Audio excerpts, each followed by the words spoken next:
Hello and welcome to episode 10 of the Note to File podcast, a collection of interviews, best practices, and candid commentary for clinical research sites. Today, our guest is Mone Brown.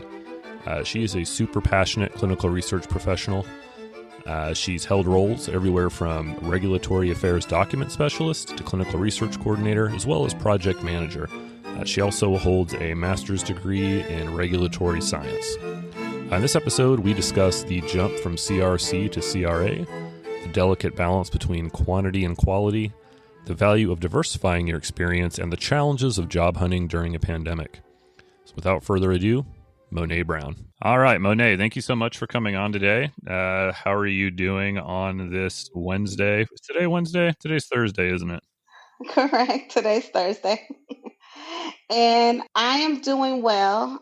Despite everything that's going on, I'm doing pretty good. Yeah, it's been a crazy time, and it seems like everybody's dealing with it very differently all across the country and all across different sites.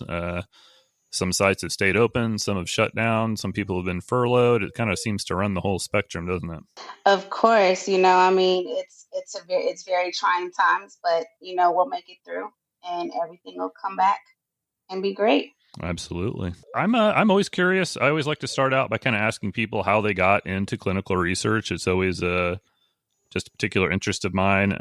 I've said it again, and I'll probably say it a million more times, but most people don't set out to be clinical research coordinators. So tell us a little bit about your story and kind of how you fell into clinical research.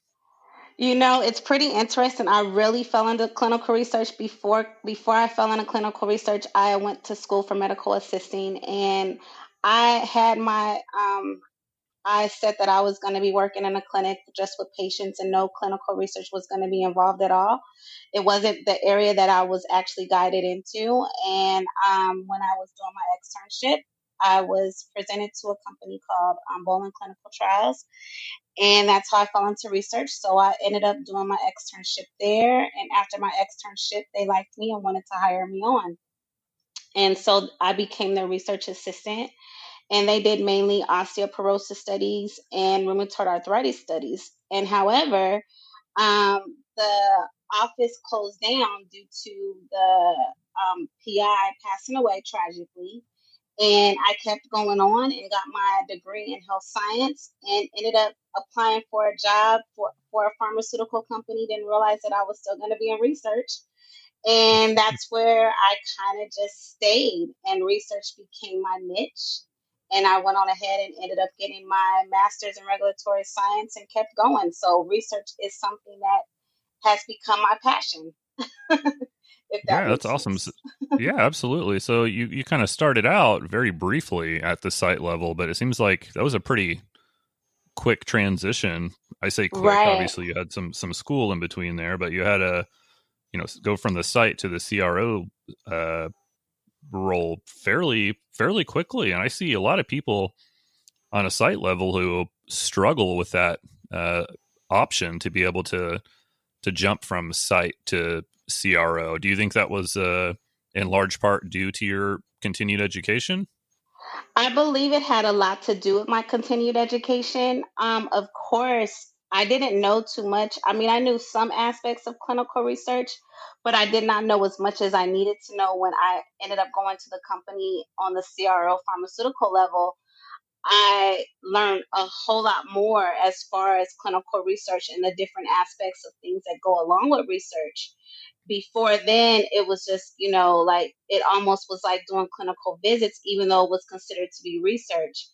But when you go on the CRO pharmaceutical side, you see a whole different level of clinical research from beginning to end, because you're dealing with the IRB, you're dealing with with the site as well, but you're mainly dealing with the IRB, the FDA, how drugs are being made. You're dealing with validations, all of those aspects that go along with it. So you get a whole different perspective when you're on the pharmaceutical CRO side versus at the site level.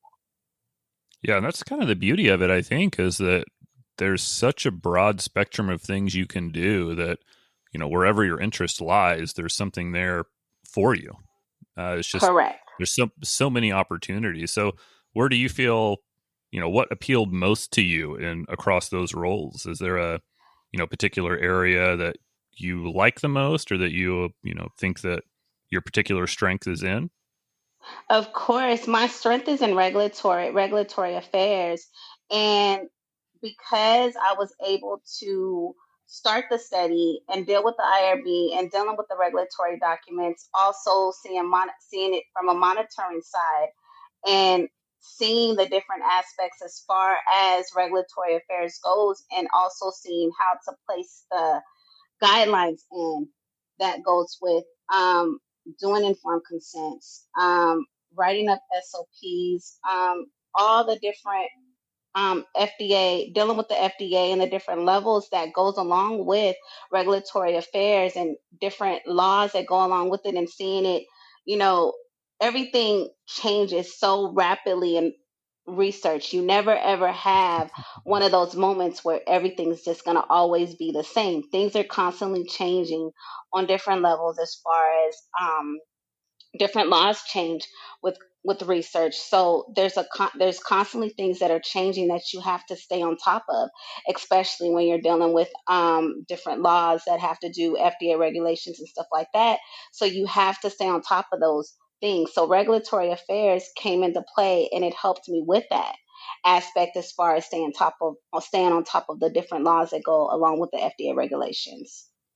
Sure, sure. And how do you think, or does that sort of trickle down to sites? So as far as you know, being on a regulatory affairs side of a CRO, what kind of relationship do you have with sites? And is that do you think that your experience too, being a coordinator in the past, had sort of helped you better understand how that relationship works?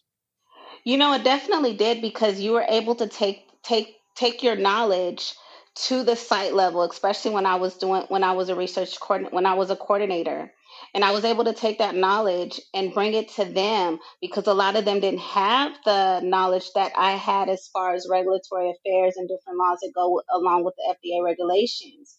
So I was able to bring that knowledge in and kind of guide them as well. So I had that. I guess you could say, that upper hand, and it helping them as well, and understanding different aspects as far as regulatory goes as well. So it kind of helped me in the knowledge that I did have, bringing it from the CRO side and bringing it also to the site level, so that they had more understanding as well. Yeah, and I think that's, I mean, it's again a very underrated aspect, because there does seem to be a big disconnect sometimes between sponsors, CROs, and sites. We don't see the world of research from the same perspective. It's very different. So, you know, the site level doesn't know what the CRO level knows, while the CRO level doesn't know what the site level knows. So Right. you oftentimes get into a lot of, you know, different ways of looking at things, and sometimes disagreements, just because there's not always a lot of crossover. So I think that's a very valuable way, uh, you know, to sort of get in, and it's a great way for you to, you know, be able to give some unique perspective, having worked both at a site level and a CRO level. Correct, and I'm very grateful that I've had those two aspect levels as far as clinical research goes, because it's always the beginning of trying to help someone else gain knowledge just as well, because you can bring your knowledge into any different situation, and so you can help them to understand and grasp things a whole lot better, and to have a new perspective. And when you're bringing in knowledge, they can bring knowledge to you just as well as you can bring knowledge to them. Sure. Well, and I know, you know, being at a site level, if I can tell, if I'm having a conversation with somebody from a CRO, I can tell pretty quickly whether or not they've worked at a site level or not, Right. and whether or not they can, you know, we have the same level of understanding of how things might work on a higher theoretical level versus a practical level at a site, because those two things don't always jive. You know, it can be a Right. trick. So, you know, again, for you to have, you know, both sides of that coin is extremely valuable. And I think that's something, you know, even I've experienced where, again, I can tell if you've come from a site level, we can talk, we can speak the same language and understand each other, Right. as to where sometimes, you know, the CRO level people are, their concerns are just not the same as mine are coming from a site. Oh, most definitely, because you're trying to get people in and trying to get studies done, and then on the CRO level sponsor side, you're like, well, wait a minute, but you're trying to keep data as clean as possible, but sometimes the site does not always look at that aspect the way that you're looking at it in a different way. So I know that I was able to bring that into light too, that it's always quality over quantity. You could have a million subjects, but if the data is not clean, it doesn't make a difference to how many subjects you do have. So Yeah, that are and that participating can in the be studies. for sure. And that can be a delicate balance at a site level where you're under pressure to Hmm. enroll, and so you've got the competing aspect of CRO side wants the quality. Well, they want both. I mean, they want Hmm. quantity and quality, to be perfectly Yeah. honest. But it can be real easy for quality to get away from you when you're just pumping through subjects as quickly as you possibly can. So that Right. gets messy. So the expectation isn't always match up with what practically happens at a site. So it's important to have good people on a regulatory side to keep things in order and ensure that we're doing what we need to be doing at a site level. So I love that. I love when people have experience from both sides, because I think that shows. I think it helps your site be more successful. So that's something that's should be more sought after and more valued from a CRO side, because again, I think when you have those combinations of people, the sites are just that much more likely to succeed. Correct. Correct. So Most that's awesome, and definitely. also looks like you've had the opportunity to work across a lot of different therapeutic areas throughout that as well. Yes, I definitely have. I've gone as far as cancer studies, infectious disease, dealing with HIV and hepatitis. I've also dealt a lot with asthma and nephrology, to name the least. And then I've also done phase 1 through 4 studies, but I've also done I've done so many different areas where I'm not just directed just in one area. I have different therapeutic areas that are underneath my belt, but I'm always open to learn new therapeutic areas because there's so many out there, and it's not just one area that you're concentrating on. So I love the aspect of being able to see the different therapeutic areas and to grow in those different areas as well. Yeah, and that's what it's all about. I mean, it's never the same. You're always No, learning something different, learning something new, and it really gives you the opportunity to grow. When you develop those, fundamental skills, then you can take those with you across all kinds of projects and all kinds of therapeutic areas. So, again, that's what keeps what we do, right. so exciting. Yeah, of course.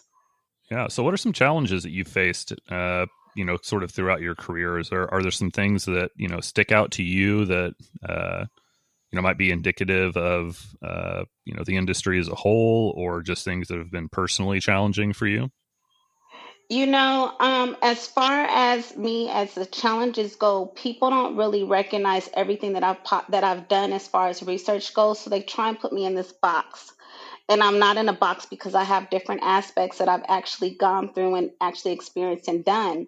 And even though I have a master's in regulatory science, doesn't make it any easier for me because it seems like they see that I've graduated, but when the question is also asked, when did you graduate? And because of the fact that I graduated with my master's in August of 2019, then they think, oh, is this just her beginning of her experience? But it's not, because I started in regulatory affairs way prior to me getting my master's. Me getting my master's was just to open up another door, but it doesn't mean that it gets easier, because it hasn't been, especially when I was laid off, and I'm thinking, oh, it's going to be a whole lot easier because I have this master's in Right. regulatory science. And you're thinking, oh, it's going to be little bit easier and the doors are going to open.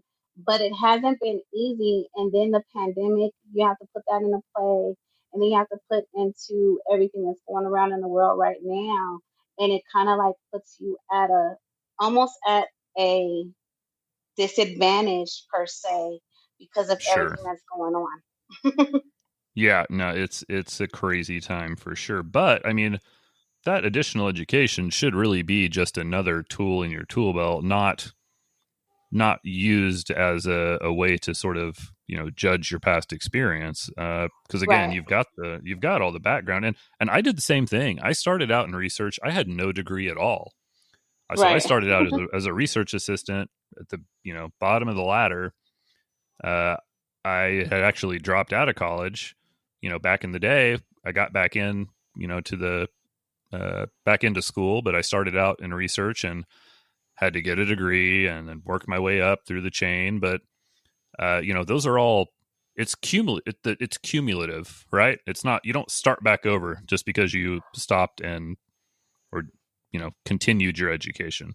So I can understand Right. that can be challenging, especially with I don't know. My experience with CROs is that they're not always the brightest when it comes to picking good talent. Hmm. And that's not to speak ill of anyone, but I've seen a lot of people they hire who they may have a great education, but they have no idea what they're doing, as opposed to someone like yourself who's you've been there and done that. Yeah, and I'm no way, shape, or form I'm not green when it comes to clinical research. I've been doing this for a while. I just went on ahead and tried to expand my destiny as far as getting expanding my education. It had nothing to do with, okay, I hadn't been in this field. I've been in this field for a while. So it was just to make me better and improve what I was doing and to learn a whole lot more. When I didn't stay closed minded and say, this is where I stop. So I kept going as far Right. as educating myself to learn more when it comes to clinical research and regulatory affairs and things on that level. So I didn't Yeah. stop. And I still Yeah. won't No. stop. I'll still continue to keep learning. Yeah. No. That's no. And I applaud you. And I think ultimately that's going to pay off for you. I mean, this may be a bit of a dark time, but I think that ultimately that's going to really pay off for you in the end. So keep going, please. Keep learning, Of keep growing. course. Keep adding to your CV, and I think you'll find the right fit. And that's when it'll all click into place for you, I think. Of course. So, what are some best practices you've picked up along your career? Is there anything you'd share with the greater clinical trial community that maybe something specifically that has really stuck out for you? I would say integrity to me is such a big deal when it comes to doing clinical studies and completing studies. Integrity, and as far as getting good quality data, to me is very, very, very, very, very important. Um, to me, I'm one that's very, very detail oriented. I do not like queries. When I was a clinical research coordinator, I cleared the queries out as quickly as they came, and the Sure. monitors loved the fact that I was so willing to get these done. So when the monitors came in, the queries had already been answered. So it made the monitoring visits go so much smoother. But I also knew what to expect going in on as far as the monitors were coming in and what they were going to possibly be looking for. And so I made sure that um, the details were there, that the data ended up being good quality, to make sure that the studies were going on were as smooth as possible. So I would say integrity, good quality, and making sure that you're detail oriented within your clinical studies. Sure. Yep. Nope. That's what it's all about. I mean, that's what makes not just a good coordinator, but a good employee. Period. Especially in this field where those are highly valued traits to have. Hmm. I always am the first to admit that I'm not someone who's naturally detail oriented. So I oftentimes envy people like you who can have that level of detail. So again, that'll take you far. So that's a good trait to have and to continue to develop for sure. Right. Right. So, what are some other resources that you've come across or that you use? Is there anything specific, even if it's whether it's a process or a book or just any kind of general practice that you like to use to help further your career that are indispensable to you? As far as myself, try and stay on top. of clinical research as much as possible, because it's so important to stay on top of what is going on in clinical research, because things are always changing. Webinars are very important as well, because you're going to see different aspects and different areas that you may not know per se, or just to continue to educate yourself. And webinars have become very beneficial. I'm also part of the ACRP, which a lot Sure. of those that are in clinical research are part of. And so I guess just networking, webinars, and just staying on top of clinical research and making sure that you're always educating yourselves on what changes that are taking place, and what's new, what's out there, so that you stay on top of your game. Yeah, no, ACRP is definitely a great resource. I think networking, like you mentioned, to me, that's something that I stress to everyone. It seems like, especially on a site level, there's a lot of almost, I don't know how to put it. There's people can be introverted, I guess, maybe is one way to say it, but they're often guarded. So sometimes there's not a lot of networking that goes on across sites. So I always tell people, if you want to learn something, talk to other people in your field, because everyone's doing things differently. Everybody's getting information from different sources. So the more people you have in the network, the easier it is for you to learn. If it's something you don't know, someone in your network probably does. So I think that's, again, a super underrated way to sort of keep on top of things that are going on in the industry. So yeah, is there anything else you'd like to share with anyone who might be listening before we start wrapping up? I would just say that those who have been laid off, don't give up, keep going. Even if you're on the job search and you feel like you're just getting doors shut in your face and it doesn't seem real hopeful, just continue going and never give up. Always educate yourself. Know that someone is out there that you will get noticed, and just keep going. That's it. I love it. Where can people find you online if they want to reach out? I'm on LinkedIn, I'm on Facebook, I'm on Instagram. You can email me at any time at secondchancesmb@gmail.com. And if you go on Facebook or Instagram, it's just my name, Mone Brown. And I'm also on LinkedIn. Very good. I'll put a link to those in our show notes. Those are available at notetofilepodcast.com. Monet, thank you so much for coming on. I really appreciate your time. And until next time. You are so welcome, and congrats on your podcast. Thank you. And as always, thank you for listening. Please make sure to check us out at notetofilepodcast.com for show notes, links to resources, as well as contact information for our guests. If you have a question, comment, or think you have an interesting perspective to share on the show, please reach out. I'm at brad@notetofilepodcast.com. Thanks for listening.